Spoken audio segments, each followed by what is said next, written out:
Buenos días. Es puente, ¿cierto? Sí, es puente este fin de semana. Se nota. La gente vive muy bien en Colombia. Es un país demasiado rico. Cada día escucho unas noticias y Colombia es muy rico. ¿Sí sabía? Vivimos en un país, es tan rico que alcanza para que todo el mundo robe. ¿En serio? ¿En serio? O sea, nosotros tenemos una economía que cualquier país desea, solo que la mayoría se la roba. Pero Colombia es un país rico. Hay comida, hay abundancia, los puentes la gente se va, o sea, eso es riqueza. O sea, para usted salir, ¿quién sale sin plata? Nadie, toca salir. Pero damos gracias a Dios por eso, de verdad, que Colombia sea un país donde todavía se puede disfrutar. No tenemos nada en contra de los que salen. Cuando pueda salir, salga, disfrute con su familia, comparta, y recuerde siempre ser agradecido por nuestra nación. Es una nación muy próspera. Hacían un informe de cuánta comida se desperdicia en Colombia, y eso es triste, porque eso es lo que trae los juicios a las naciones. ¿Sí sabía?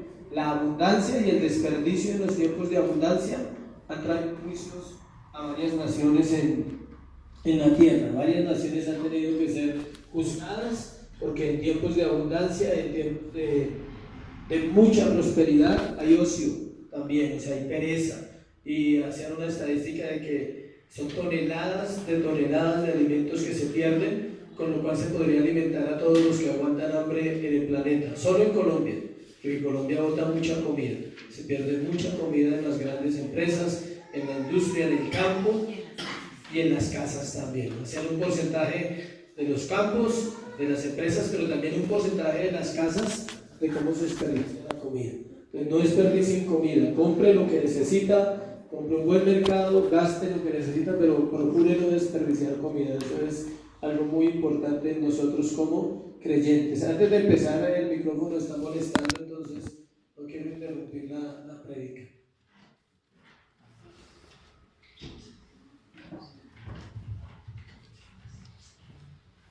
Bueno, entonces vamos al libro de Marcos, capítulo 11, versículos del 1 al 11. Empezamos el capítulo 11.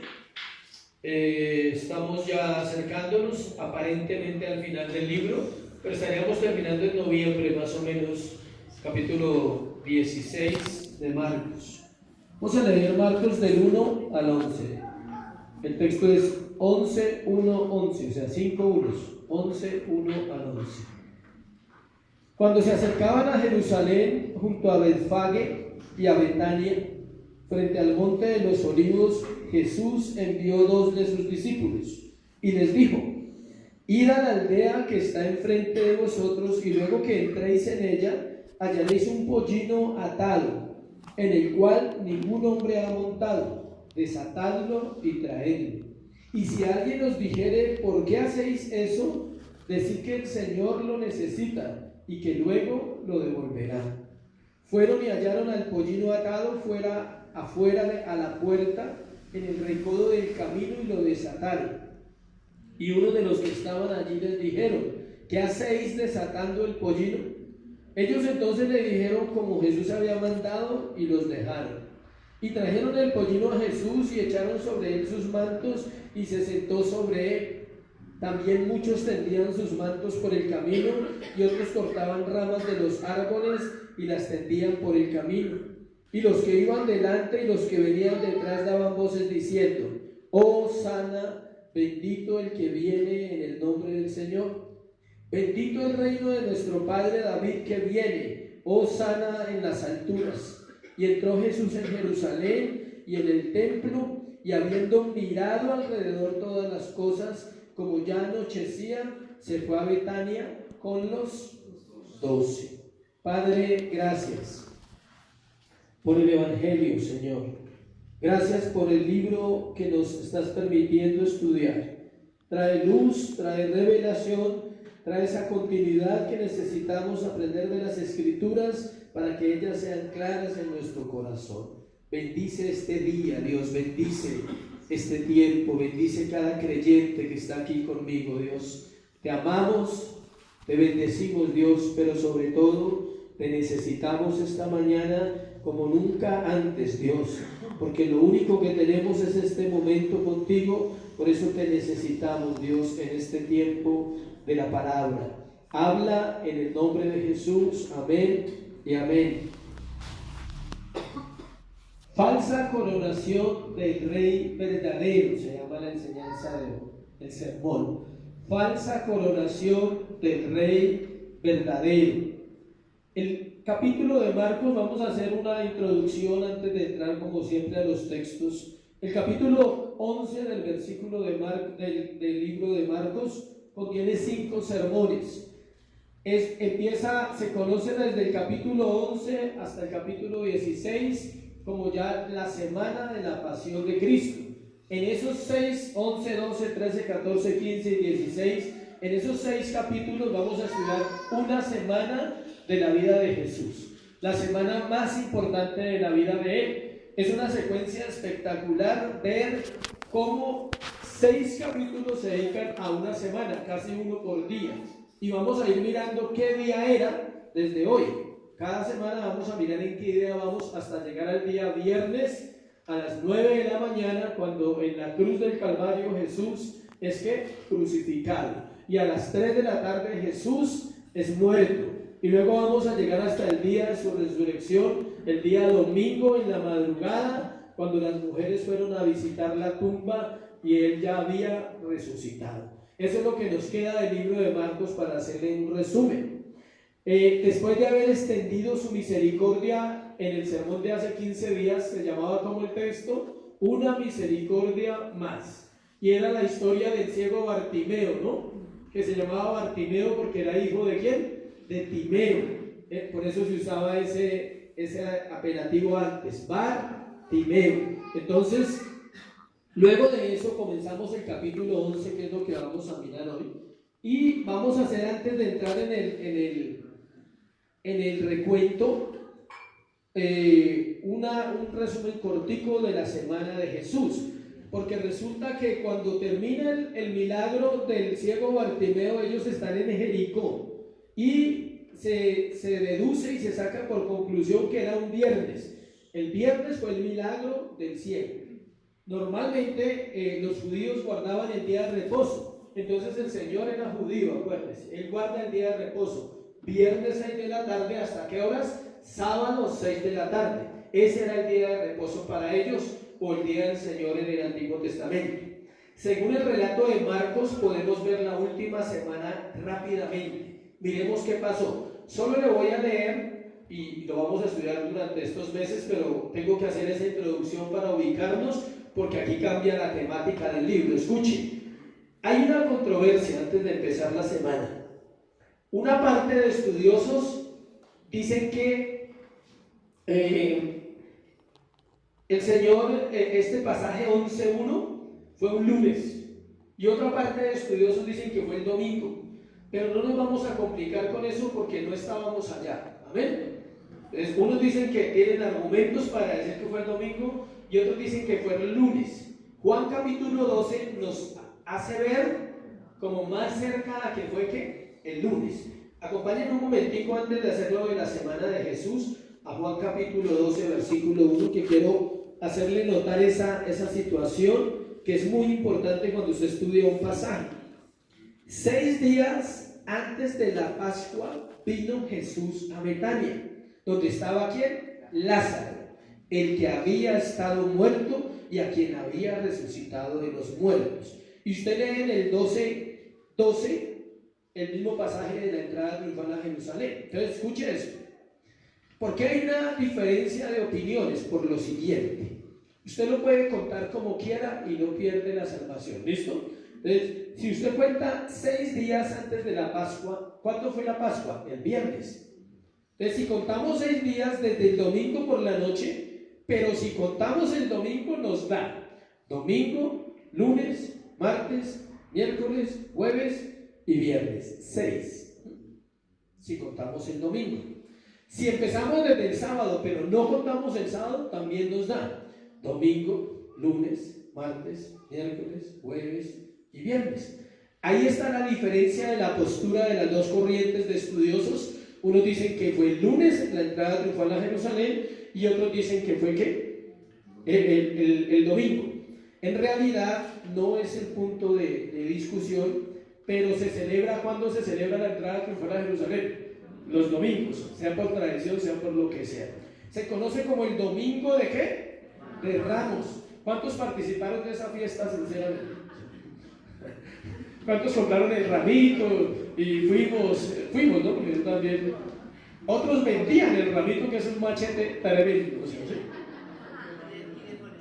Machete, para los que escuchen después la predicación en línea, quiere decir que es algo que funciona, que se vende muy bien. Entonces, mire, vamos a mirar rápidamente la semana y entramos en el tema. Noche del sábado, cena en Betania en casa de Simón el leproso. El sábado fue la cena donde estaba Lázaro, Marta, María y estaba Simón el leproso. Marcos la ubica en 14:3 al 9. Marcos 14:3 al 9. ¿Por qué no sabemos la ubica después? Cuenta la historia. Domingo, entrada triunfal en Jerusalén y regreso a Betania, el capítulo que vamos a estudiar hoy, capítulo 11. Lunes, la maldición de la higuera y la purificación del templo y la salida de la ciudad. El lunes en la mañana va al templo a hacer toda la purificación. Segunda visita al templo. Hay dos en la Biblia, no es una.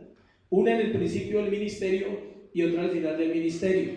Jesús conversa con Pedro el martes y explica a los 12 la lección de la higuera que se secó. El lunes maldice la higuera, el martes le da la explicación, dice, ¿por qué se secó la higuera? Jesús tiene una confrontación el día martes con sus enemigos, a quienes les contesta, una serie de preguntas, concluyendo con una pregunta que les hace, la parábola de los labradores malvados. Luego el día miércoles, es por encimita porque hay mucho más, en un día él hizo muchas cosas. No se relata nada en las escrituras, salvo que en aquel día Judas hace un trato con los principales sacerdotes. El miércoles Judas hace el negocio para vender a Jesús. No se relata mucho sobre ese día. Jueves, incluyendo la noche del jueves al viernes, preparación para la Pascua, celebración de la fiesta y se predice la traición, es cuando hace la última cena y va al Getsemaní. Jueves en la noche nos encontramos ¿dónde? En el Getsemaní, orando por usted y orando por mí. Viernes, ya sabemos que es el viernes, ¿no?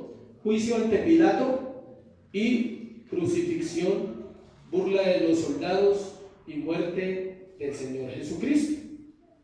Sábado no se relata nada.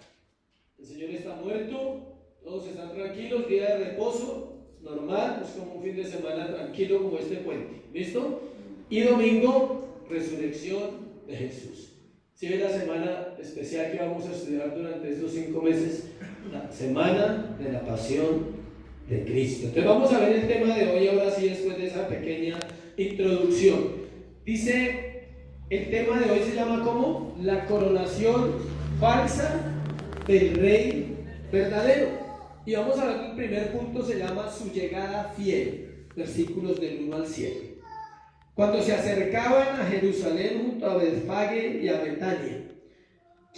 ¿Por qué está Betania ahí? Betania era la ciudad donde era Lázaro, según Juan capítulo 12.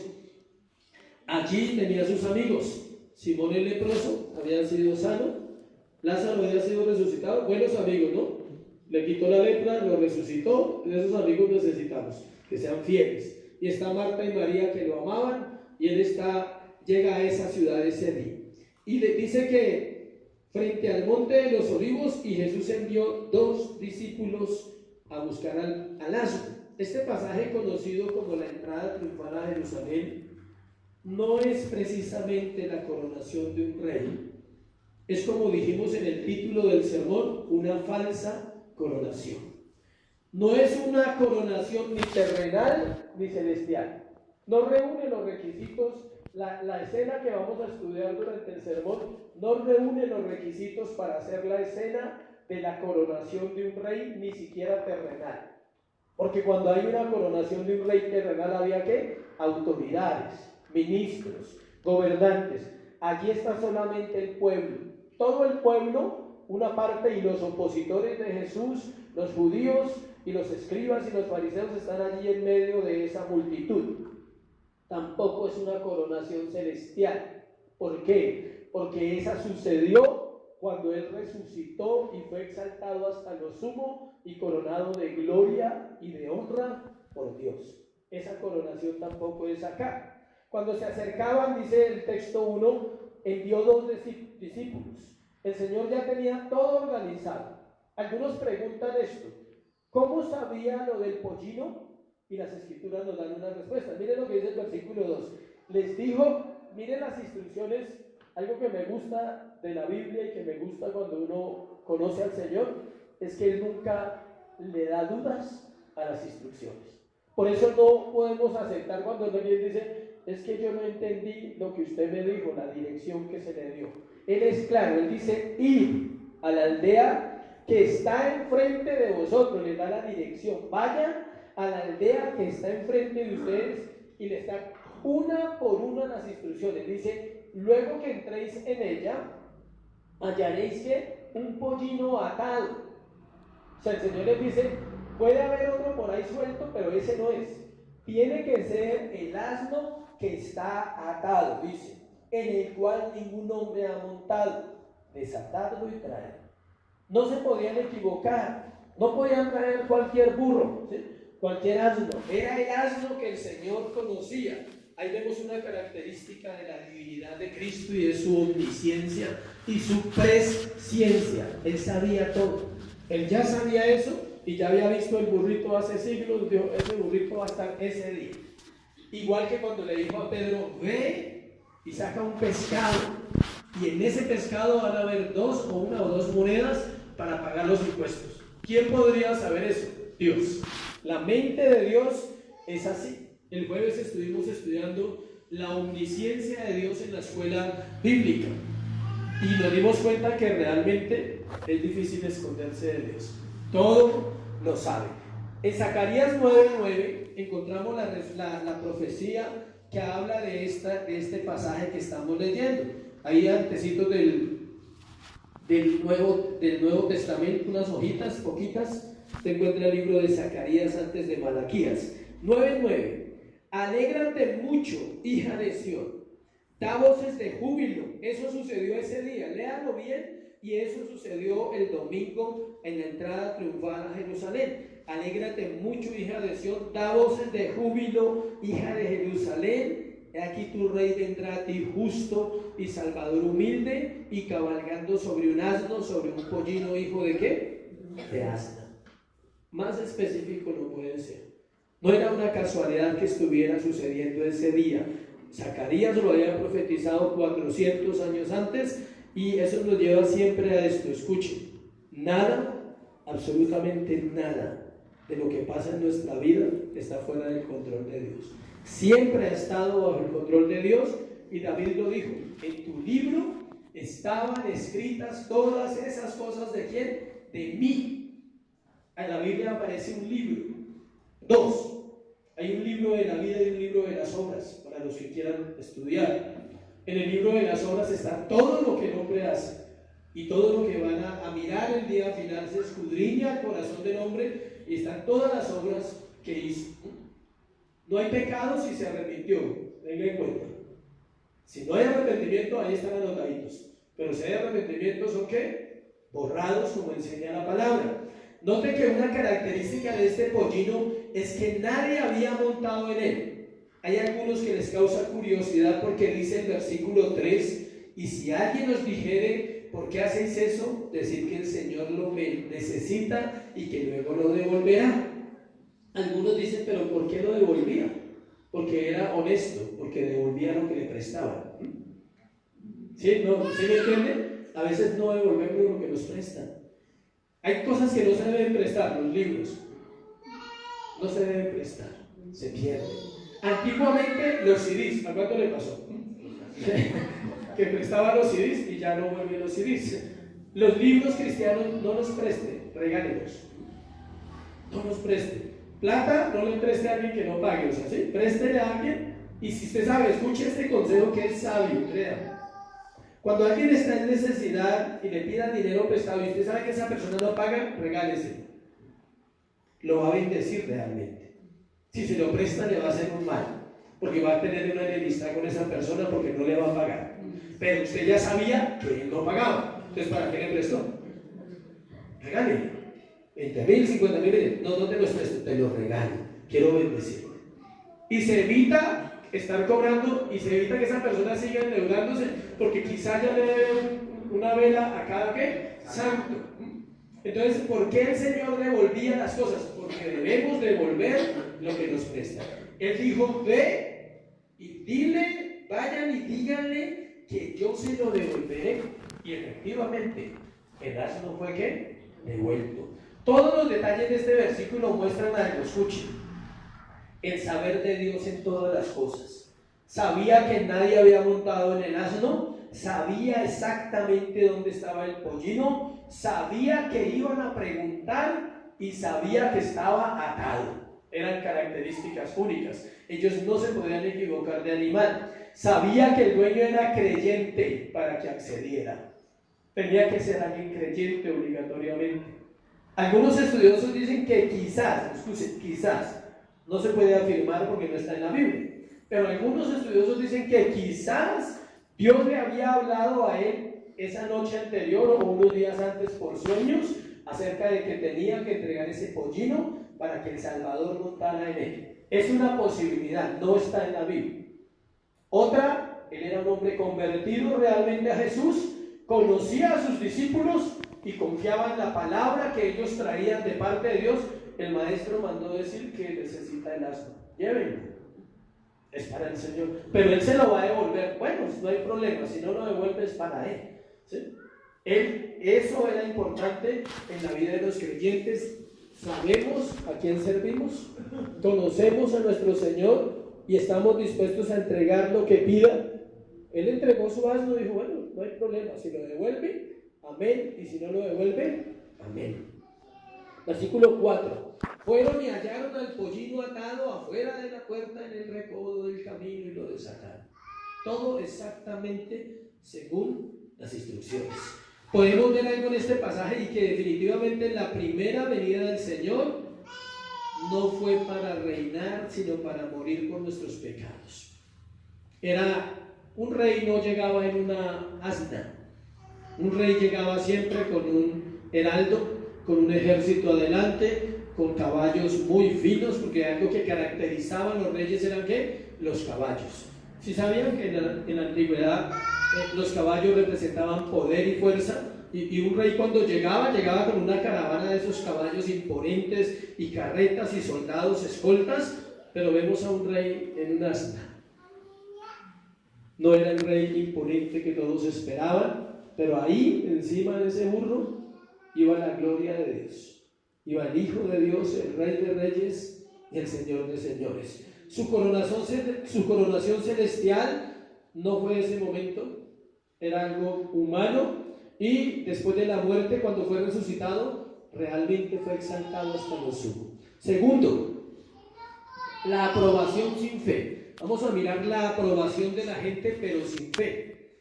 ¿Cuántos saben que uno puede aprobar un credo, una creencia sin fe? Uno la puede abrazar y aún no tener la fe que se necesita para vivir delante de Dios. Aproximadamente, del 8 al 10, aproximadamente 2 millones de personas concurrían a Jerusalén en esas fechas. 2 millones, algo aproximado. Se calcula que por lo menos 100.000 estaban ese día en el episodio que estamos mirando. Es una gran multitud. La pregunta es, ¿por qué estaban allí? ¿Qué les llamaba la atención de este hombre llamado Jesús, que entró en un asno y que dice que tendieron los mantos para que él pasara? Es fácil, escuche. Decir que creemos en Dios. Lo difícil es vivir como él dice que se debe vivir, conforme a la fe que decimos tener. Les repito, es fácil decir de aquí para afuera que creemos en Dios. Lo difícil es vivir como él dice que se debe vivir, conforme a esa fe que debemos tener. El entusiasmo de la multitud se debía a las maravillas que había visto hacer a Jesús. No era devoción verdadera. Muchos no sabían quién era él, pero lo habían visto hacer muchas cosas. no comprendían que realmente era Dios en la tierra. Lucas 19:37 dice eso, que habían ese es el mismo episodio que estamos estudiando, que habían muchas maravillas. Escuche esto, incluía un evento importante que acababa de pasar en esa semana anterior que no registra Marcos, pero que nos registra Juan: la resurrección de Lázaro. Lázaro había sido resucitado unos días antes de esta fecha y todos venían, en el libro de Juan, usted lo lee en capítulo 12, muchos venían para ver a quién, a Jesús, pero también para conocer a quién, a Lázaro, el que había sido resucitado, dice el libro de Juan. Obvio, ¿cuántos no les gustaría conocer un resucitado? O sea, uno hace fila, dice, ¿dónde está ese que duró 4 días muerto? Es que no lo resucitaron de un dolor de cabeza, no fue así, ¿sí? O sea, a veces hoy en día muchos dicen que de resurrección, pero resurrección es que ya huela feo, ¿sí? Ya esté podrido, eso es resurrección. Él ya estaba podrido, olía feo, y todos tenían esa curiosidad. Se dice que en Betania un tal Jesús resucitó a un tal Lázaro. Aprovechemos que estamos aquí en la fiesta y pues averiguemos dónde está y vamos y lo miramos. A ver si está bien vivo, o si es mentira, o es puro cuento. La gente siempre quiere comprobar las cosas espirituales, y muchos vinieron a Jerusalén por eso. Sin embargo, el pueblo no clamaba por la liberación del pecado. Ellos pedían estas cosas, escuchen: bendición, prosperidad y liberación del dominio de Roma. Esa era la petición para un rey: bendición, prosperidad y liberación del dominio de Roma. Cuando vieron los próximos días, o sea, después de la entrada triunfal a Jerusalén, que el rey Jesús no cumpliría las demandas de lo que ellos estaban buscando, entonces se volvieron, tuvieron un rechazo y una actitud de desprecio hacia el rey, y es cuando viene la crucifixión.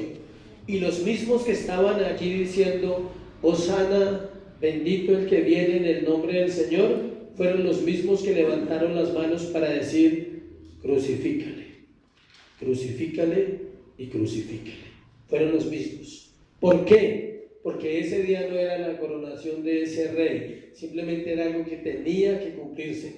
Lucas 19 del 41 al 44, acompáñenme ahí. Es el mismo paralelo del pasaje que estamos estudiando. Lucas 19 del 41 al 44. Cuando llegó cerca de la ciudad, al verla, lloró sobre ella. ¿Sí ven lo que hizo Jesús? Para él no era una fiesta. A él no lo convencían fácilmente los emocionalismos de una multitud.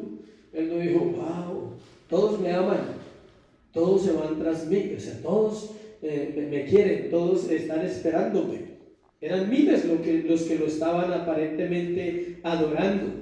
Pero él dice ahí, la palabra es clara, dice, y cuando llegó cerca de la ciudad, al verla lloró sobre ella, diciendo, escuche, oh, si también tú conocieses a lo menos en este tu día lo que es para tu paz, mas ahora está encubierto de tus ojos. Nadie, escuche, de esa multitud comprendía lo que realmente estaba pasando. Así hay un velo en el cristianismo. No entendemos quién es Jesús, aunque llevemos años en una iglesia, y aunque llevemos años, todos los días tenemos que decirle, yo quiero conocerte. Yo necesito que mis ojos vean realmente quién eres tú. Porque vendrán días sobre ti cuando tus enemigos te rodearán con vallado y te sitiarán por todas partes, te estrecharán y te derribarán a tierra y a tus hijos dentro de ti, y no dejarán en ti piedra sobre piedra, por cuanto no conociste el tiempo de tu visitación. Era el tiempo de la gracia, y lo que el Señor estaba diciendo se cumplió en el año 70, entre el año 65 y 70 después de Cristo, cuando todo Jerusalén fue destruido por el imperio romano a manos del emperador Nerón. Ahí se destruyó. Hubo un gran incendio y la mayoría del pueblo se quemó, toda la ciudad. ¿Y le echaron la culpa a quién? A los creyentes. Eso fue en Roma, escuchen, no fue en Jerusalén, el incendio. Y luego, debido a eso, sitiaron la ciudad y la atacaron y atropellaron a todos los que eran cristianos. Llevaban 35 años de creyentes algunos, y vino la destrucción, porque había una palabra que decía que vendría esa destrucción, y le había dado ¿quién? El Señor. El rechazo que ellos manifestaron por el Señor traería como juicio la destrucción de la nación a manos de los romanos más tarde. ¿Por qué entonces hablamos de una aprobación sin fe? Porque ellos aprobaban al Señor, pero ellos no lo conocían. Muchos dicen versículos de la Biblia, ¿sí saben? De hecho citan cosas que no están en la Biblia, diciendo que están en la Biblia porque dicen que conocen algo de Dios. ¿Se ha escuchado a esas personas que dicen que usted de pronto les habla de Dios y ellos dicen, pero Dios está conmigo? Yo lo tengo, pero no nos explica cómo lo tiene. A eso se refiere, a una aprobación sin fe. Aprobar mentalmente algo y decir, ¿tú crees en Dios? Sí, yo creo en Dios, pero no tienes ni idea de lo que es una vida de fe, de lo que es una vida de obediencia, de lo que es una vida de entrega, de servicio a Dios, de lo que es una vida de demandas, de negación continua. No estoy hablando de legalismo, estoy hablando de negación a los hombres para hacer su tarea como esposos en casa. Estoy hablando de negación en los hijos para obedecer a los padres mientras estén en su casa. Estoy hablando de las mujeres sabias que edifican su hogar, que edifican a sus hijos. Eso es fe, es una fe con acción, no es una de fe, yo creo y yo creo. ¿Y qué sacamos con creer si no conocemos a aquel en quien creemos? Necesitamos conocer a aquel en quien creemos para que nuestra fe sea cimentada, sea firme, sea fuerte y sea verdadera. Amén. Tercero, la fatídica evaluación.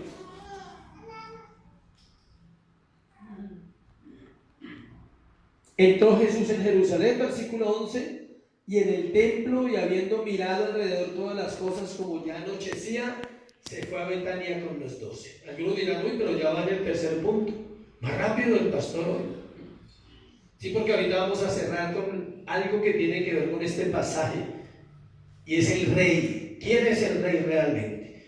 Tenemos que hablar del reino, porque da lo mismo predicar sobre un rey que era rey y que ellos no reconocieron, pero que nosotros 2000 años después como iglesia sí lo reconocemos como el rey de nuestra vida. ¿O no es así? Lo reconocemos como el Señor. Entonces aquí hubo una evaluación. Entró Jesús en Jerusalén y en el templo, y habiendo mirado alrededor todas las cosas como ya anochecía, se fue a Betania con los 12. Anochecer para los judíos, ¿qué hora sería? 6. Ellos no anochecen a las 10, no, es a las 6. Ellos tienen sus horarios de la hora primera, ¿cuál es? Las 6 de la mañana. Y la hora novena son las 3 de la tarde. La hora 12, las 6 de la tarde, se acaba el día y empieza la hora 1 de la noche. Ese es el calendario judío. Entonces, el horario judío. Entonces, él se va, mira el templo, porque al otro día va a ir a hacer algo en el templo. Va a ir a llamarle la atención a todos. Entonces, los estudiosos dicen que él tuvo que haber observado durante mucho rato todas las actividades que se hacían en el templo. Se vendían bueyes, se cambiaban monedas, se hacían trueques y negocios, cambios de moneda extranjera. Era como un Western Union, ¿sí?, de esos modernos hoy en día. Entonces allá estaba con la mesa, el mercader con su mesa y la moneda oficial de Jerusalén, y todos llegaban con otras monedas y la cambiaban ahí. Era el negocio más próspero que había en la época. Por eso hoy en día tenemos que advertir a la gente en las iglesias en contra del evangelio de la prosperidad, porque por eso hay tanta crítica hacia las iglesias cristianas. Lo triste es que es cierto. ¿Sí me explico? Chévere que no fuera cierto. Chévere que uno pudiera decirle a una persona que piensa así, oye, tú estás equivocado. Los pastores no son mercaderes de la fe.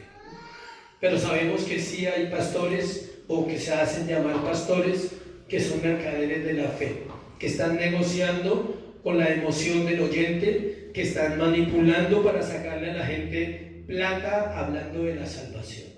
La salvación es gratis, no cuesta nada económicamente, te cuesta la vida, no más. Económicamente no te cuesta nada, pero la vida sí te va a costar si amas a Jesús. Y si le vas a seguir como Él dice que debemos seguirle, entonces sí tiene un costo, pero no tiene un costo económico, tiene un costo ¿qué? Espiritual, moral e interno en la vida del hombre que reconoce que Él es Dios y que se sujeta para vivir para Él.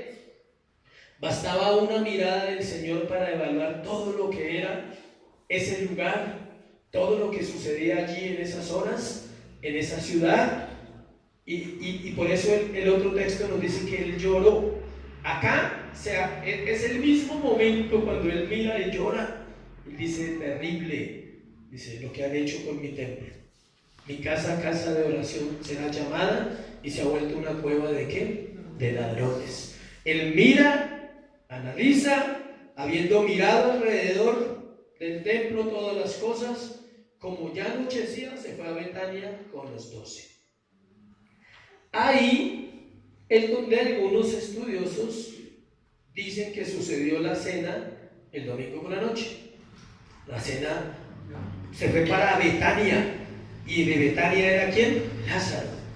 Entonces, según el texto, si usted va a Juan y estudia otros pasajes en Mateo, encuentra que él se fue ¿para dónde? Para la cena, a compartir con estas personas. La ciudad que Dios había escogido para sí, Jerusalén. En otra parte dice, oh Jerusalén, Jerusalén, que matas a los profetas. Imagínense esa medio oración que hace.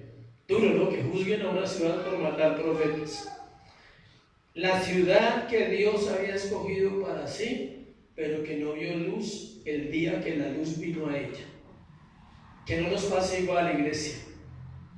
Que el día que venga luz a nuestro corazón, estemos dispuestos a decir, veo tu luz, veo la claridad de las cosas, entiendo los tiempos en que vivimos, entiendo la situación en la cual está viviendo un creyente actualmente y soy consciente que necesito tu luz todo el tiempo en mi corazón para dirigirme en este peregrinar que me has dado.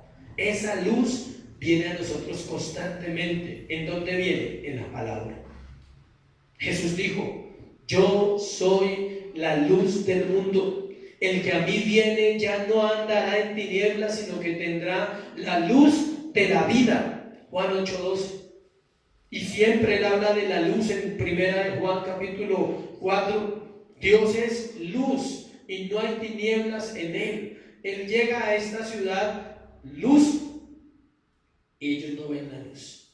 Era demasiada la oscuridad, eran demasiadas las tinieblas, y a esa conclusión es a la que llega el Señor en ese momento. Vamos a terminar como empezamos.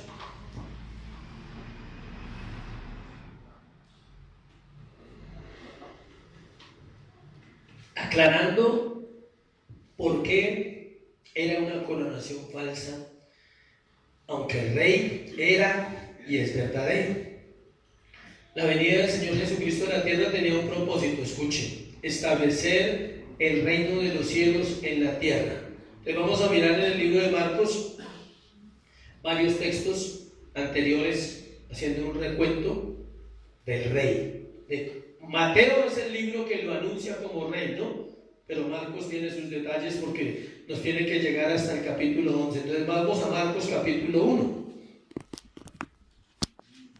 versículo 14 y 15. Versículo 14 y 15.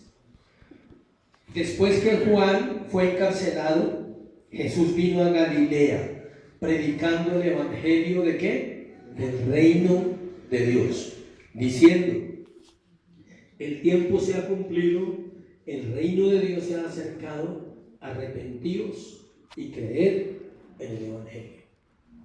Marcos nos dice que el mismo Jesús es el que viene a predicar el evangelio ¿de qué? Del reino. Escuchen, muchas personas quizás no pertenezcan a una iglesia, pero pueden pertenecer a un reino, al reino de Dios. Otros pertenecen a una iglesia, pero no pertenecen al reino de Dios. ¿Por qué? Porque la Biblia habla de que para entrar en el reino de Dios no dice que usted tiene que entrar a una iglesia, dice que tiene que ¿qué? Nacer de nuevo para entrar y ver el reino de Dios. Ya Dios se encarga de ubicar a las personas en una iglesia donde es formado y enseñado, pero lo primero que una persona tiene que hacer para ver y comprender el reino de Dios es que nacer de nuevo. Los requisitos para entrar en el reino de los cielos los da el Señor en el versículo 15 del capítulo 1 de Marcos. El tiempo se ha cumplido, el reino de Dios se ha acercado, y da dos requisitos, no más: arrepentíos y creed en el Evangelio. No sé si algunos tienen esta duda, pero yo la tuve mucho tiempo, entonces de pronto algunos se identifican con esto. ¿Qué es primero? ¿La fe o el arrepentimiento? Remítase al texto, no piense mucho, lea el texto. Él le da la respuesta. ¿Qué es primero? El arrepentimiento. Eso nos lleva a una conclusión, escuche, muy importante en la iglesia cristiana. Nadie tiene fe en Jesús si primero no se ha arrepentido de sus pecados. Aprobación sin fe. El segundo punto. Nadie puede decir de aquí para afuera: yo creo en Jesucristo y en la Biblia y en los cristianos. Pero es diferente cuando no dice con esta boca, sino en su corazón se ha arrepentido de los pecados. Entonces Dios mismo, escuche, se encarga de que esa fe sea ¿qué? Genuina y sincera. Romanos 14, 17. Libro de Romanos 14, 17. Aquí vamos a ver cuál es ese reino. Primero Jesús anuncia el reino. Estoy hablando de un rey verdadero. Ellos no lo sabían, nosotros sí lo sabemos, tenemos esa ventaja. No somos 100,000, ¿sí? La iglesia en Colombia verdadera no tiene 100,000 miembros, uniendo todas las iglesias. El verdadero cristianismo no llega a eso. Entonces, pero tenemos la ventaja que sabemos que es el rey verdadero. Pero mire, Pablo nos enseña acerca del reino de Dios, en qué consiste. ¿Qué es ese reino? Romanos 14, 17.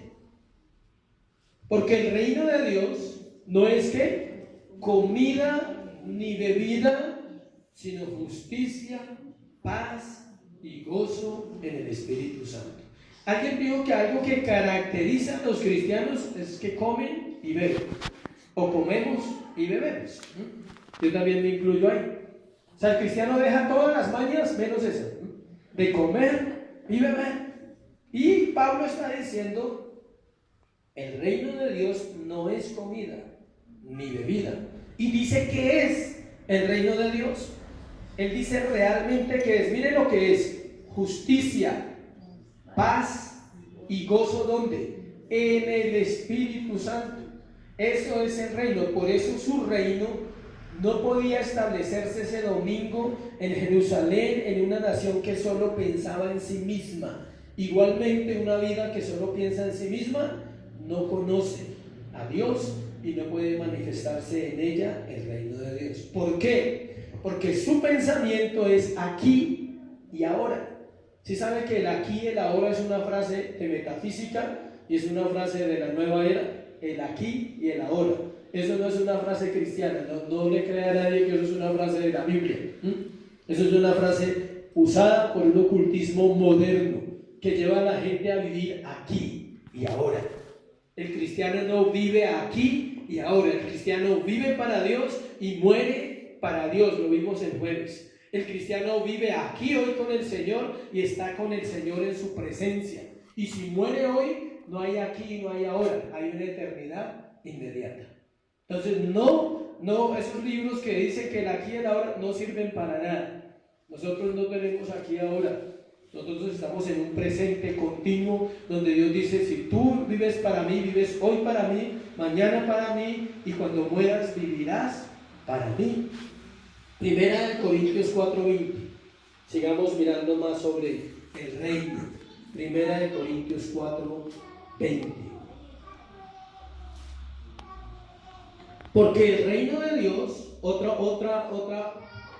verso que nos dice, Romanos nos dice que no es comida ni bebida, o sea, que usted no se afane solo por lo que vive en esta tierra, sino que empiece a preocuparse por lo eterno, por su oración, su lectura de la palabra, su comunión con Dios, congregarse, estar atento, aprender continuamente acerca de la palabra. Y 1 Corintios 4:20 nos dice que el reino de Dios no consiste en ¿qué? En palabras, sino poder. Pero para entenderlo tenemos que leer el 19. Pero iré pronto a vosotros si el Señor quiere, y conoceré no las palabras, sino el poder de los que andan envanecidos. Pablo era el fundador de la iglesia de Corintios, y los corintios se habían vuelto sobrados, se habían vuelto orgullosos, y él les dice: voy a ir pronto donde ustedes y quiero ver si son capaces de sostener lo que dicen con la boca. A eso se refiere el reino de Dios. No a decir que yo soy cristiano, sino a sostener su cristianismo en toda situación adversa, en situaciones familiares, en situaciones económicas, en situaciones de enfermedad, en situaciones de pérdida, en situaciones de muerte, en situaciones de crisis en esta sociedad. Ahí Pablo le está diciendo: vamos a ver si todo lo que ustedes dicen lo van a sostener, porque aquí no se trata de palabras, se trata de poder de Dios. Que el Espíritu Santo esté en nuestro corazón y nos dé la fortaleza para enfrentar cada situación que enfrentamos. ¿Cuándo? Todos los días. Si el cristiano no enfrentara situaciones todos los días, no valdría la pena hacerlo. Las necesitamos vivir. El apóstol Pablo exhorta a los corintios diciéndoles que no bastaba con que dijeran que eran poderosos, eso tenía que verse reflejado en sus vidas. Muchas veces somos poderosos, pero para destruir, para criticar, para hablar mal de los demás. Para eso sí hay harto poder en la lengua, para hacerle daño a personas y estar juzgando a los demás. Para eso el ser humano es ¿qué? Poderoso. Pero no somos poderosos en lo que Pablo está diciendo.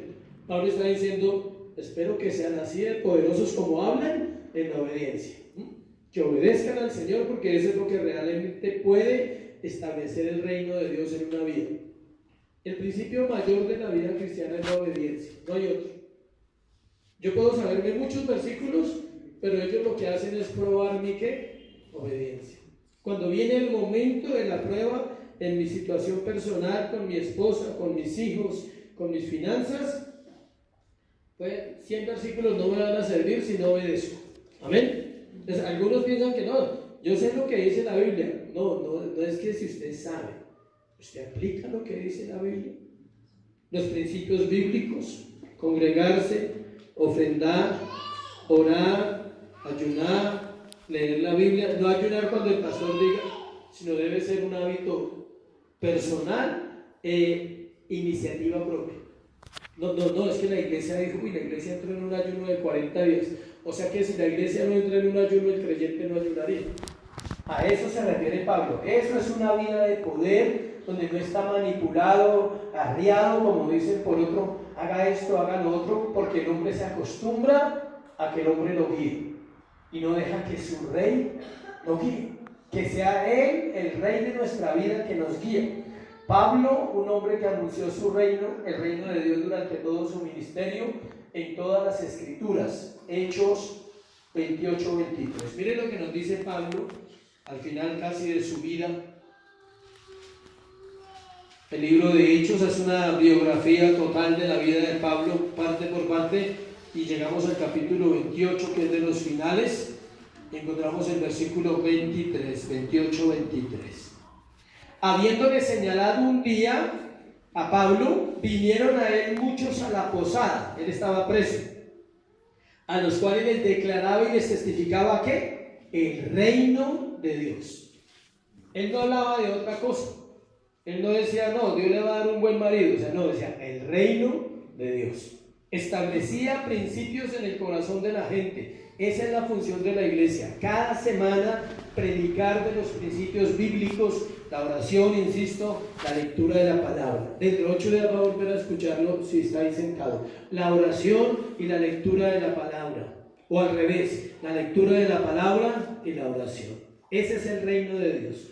Mateo 6:33. Mas buscad primeramente el reino de Dios y luego les será añadido el mejor marido, los mejores hijos, la casa, el carro, la beca, el perro, el gato, lo que usted quiera. Todo lo que usted anhela en sus deseos personales, dice, mas buscad primeramente el reino de Dios y las demás cosas serán ¿qué? Añadidas. ¿Sí sabía que la salud es una añadidura? No la da porque quiere. Cuando no quiera, no la da. Y no deja de ser un Dios bueno. No se convierte en un Dios malo porque una persona está enferma. ¿Sí sabía? Es una añadidura. Su familia es una añadidura. No la vea así, pero entienda que es así. Véala con amor. ¿Sí? No la vea, uy, la añadidura que me tocó es como difícil. No mire la añadidura en este momento, ¿listo? Porque empieza el codo, empieza añadidura, o sea, usted la añadidura, o sea, no. Pero en realidad es así, la Biblia lo dice. El trabajo es una añadidura, la salud, la familia, los hijos. Los hijos son prestados. El peor error que uno comete es adueñarse de algo que le prestaron. ¿No le ha pasado? A propósito de lo que prestan. Por eso Jesús no se adueñó del burro. No se adueñe de lo que no es suyo. Sus hijos son ¿qué? Prestados. ¿Cuánto tiempo? Gracias a Dios que nos los presta harto.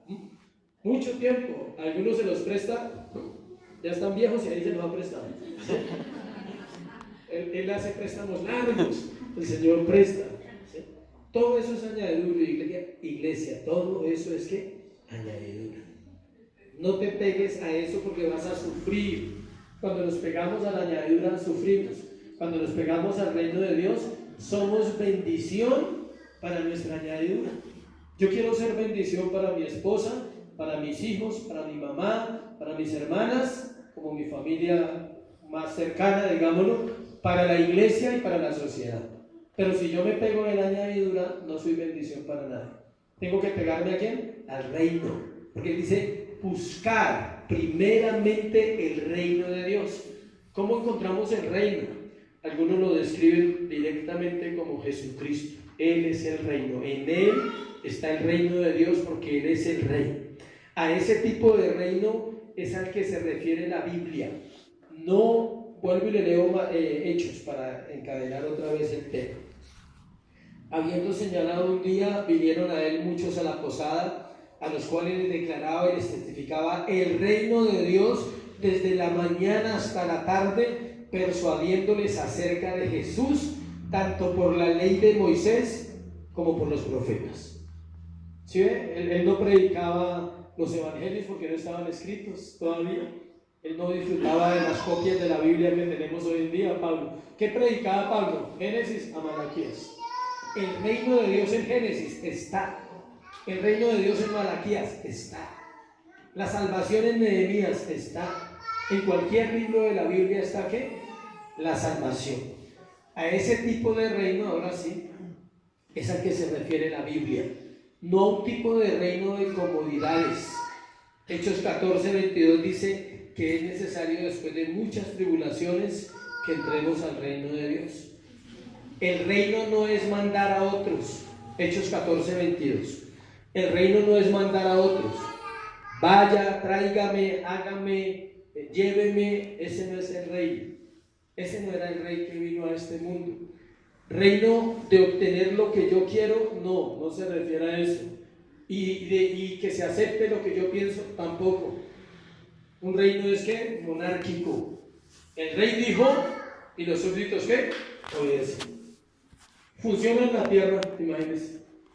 Hay reyes en España, hay reyes en Holanda, hay reyes en Inglaterra y tienen súbditos y tienen personas que tienen que ser fieles o si no, no pueden estar con el rey. Igual pasa con la palabra. Aquí no es que yo pienso que ese versículo no es para mí porque no lo acepto. Es que yo pienso que soy mujer, pero imagínense que nació hombre. Yo pienso. Sí, es que la gente hoy en día piensa así. Hoy en día todo el mundo piensa como quiere. No, yo pienso que en tiempos modernos, pues el evangelio ya no tiene que ser así como era en la época de la Biblia. Eso piensa usted. La Biblia dice otra cosa. Dice, el cielo y la tierra pasarán, mis palabras nunca pasarán. No améis al mundo ni las cosas que están en el mundo. El que ama al mundo, el amor del Padre no está en él. Y las cosas del mundo son los deseos de los ojos, los deseos de la carne y la vanagloria de la vida. Eso lo dijo Juan en el año 90 de esta era, pero sigue siendo exactamente igual en el 2019 hoy. Que el cristiano que ame al mundo, el amor del Padre no está en él. No podemos basarnos en lo que la iglesia piensa.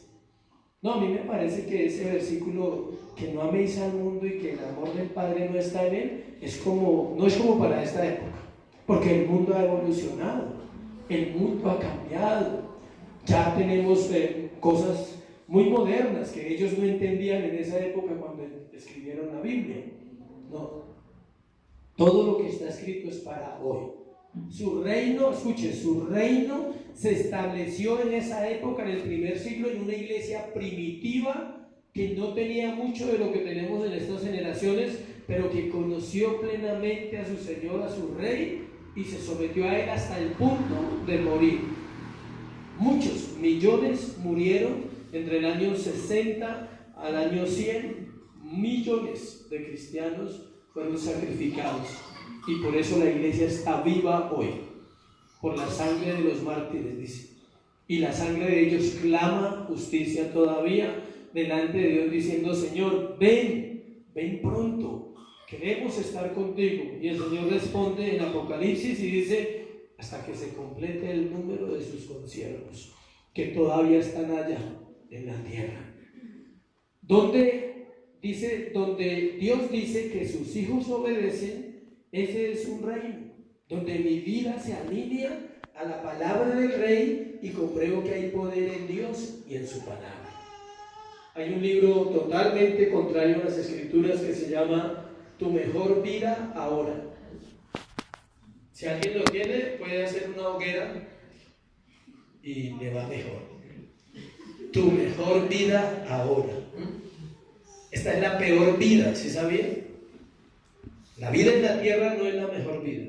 Tu mejor vida es cuando llegues a la eternidad y no tengamos pecado. Esa es la mejor vida. Cuando el hombre deje de pecar, ese día es su mejor vida, y para eso tiene que morir. No puede vivir. Mientras vivamos en este cuerpo, batallaremos con nuestros pecados. Amén. Eso hablábamos esta mañana con los de la alabanza. El día que no batallemos y el día que digamos que no tenemos pecado, hacemos a Dios mentiroso, según el libro de Primera de Juan.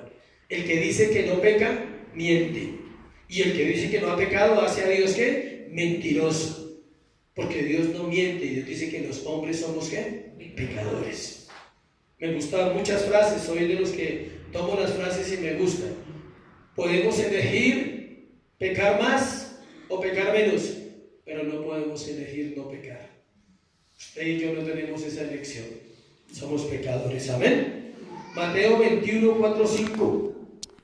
Ya no es referencia al mismo pasaje de Marcos.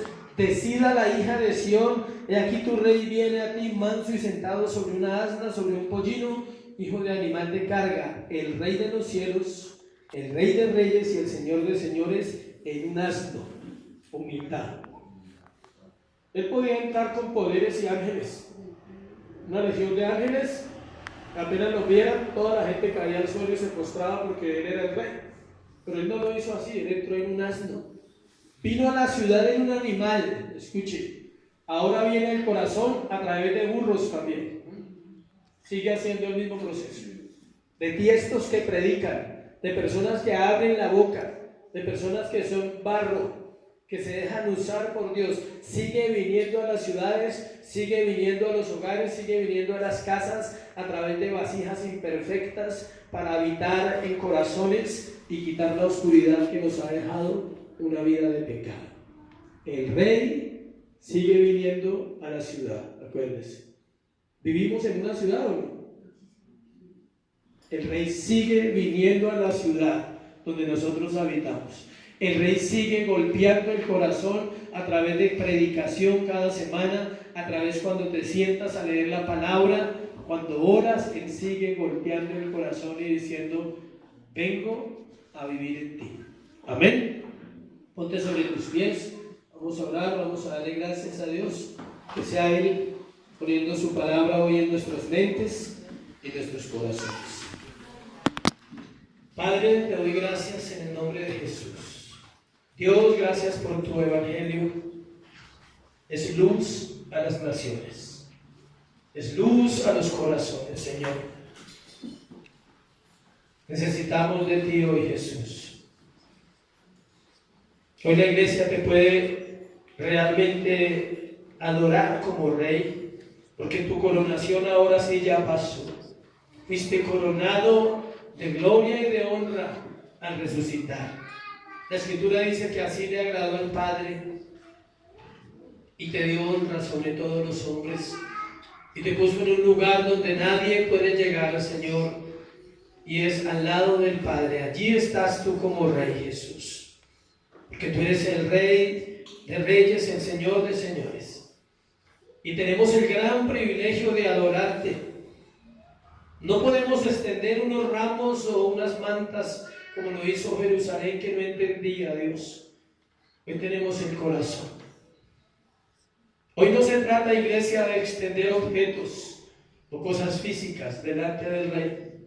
Lo único que Él pide es tu corazón. Él dice, pon tu corazón ahí.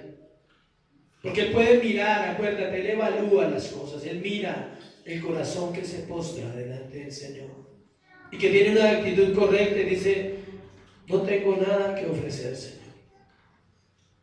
A veces pensamos tan equivocadamente, iglesia, que tenemos mucho para ofrecer. Pero cuando lo ves a la luz de la Biblia, entiendes que no tenemos nada, absolutamente nada, para ofrecerle al Rey. Únicamente un corazón. Y un corazón quebrantado, dice la palabra. Un corazón que tiene que ser nuevo. No puede ser el corazón viejo, cargado. Tiene que ser el corazón nuevo, donde aprendes a descansar en el Señor, donde aprendes a decirle, tú eres mi paz. Tú eres mi refugio, Señor, en ti puedo descansar. Tú eres mi escudo y mi fortaleza, Señor, mi castillo y mi roca en quien confiaré. Escudo y adarga es tu verdad, Señor. Tú ves mi andar, mi levantar, tú ves todos los días mi vida y puedo confiar en ti, Señor. Dios, gracias por morir en la cruz del Calvario por nuestros pecados y resucitar de entre los muertos y estar sentado a la derecha del Padre y gobernar con autoridad las naciones y la tierra y nuestras vidas. Hoy te bendecimos y te coronamos, Señor, con nuestro corazón a ti.